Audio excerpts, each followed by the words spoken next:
I love the simple view of writing as well. It's relatively new to me as well. And I think it does a really nice job of saying we do a lot of work around language comprehension in order to understand a text.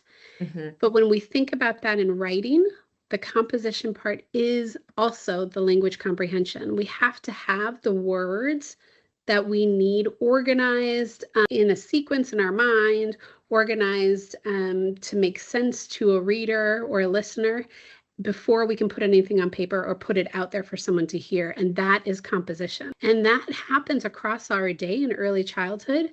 But often I think we think of writing as handwriting. And sometimes we'll stay away a little bit from writing because we don't want kids to practice making their letters wrong.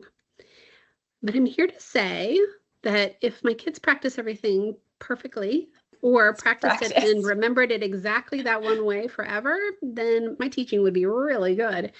So there's some great things to realizing when I'm having kids talk and I'm having them draw and maybe they're labeling their drawing or starting to write or trying to write or even doing that scribble. I love that with their fake words. All of that is a great opportunity to practice the composition space. And it's okay for them to make letters backwards, to start from the bottom and go up in that space when your goal is to think about the composition. And then to have a space where we're practicing, here's the right way to form a letter. Let's really practice it. And then start to build that transition, that bridge between those two spaces.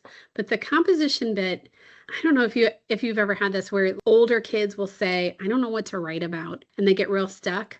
Well, if we start with young learners, like, hey, if you talk out an idea, you could make up a story, you could tell about your weekend, and you just talk with someone, draw, right? Scribble, make a sketch, even building. I would do that with my kids, build something and then tell about it. All of that is getting to that space of having ideas and organizing them and having the words to be able to communicate them to someone else. And that's that composition. So the more we do that in early childhood, the better prepared they'll be later to be writers, but really the more they'll become people who are writers because they're communicators.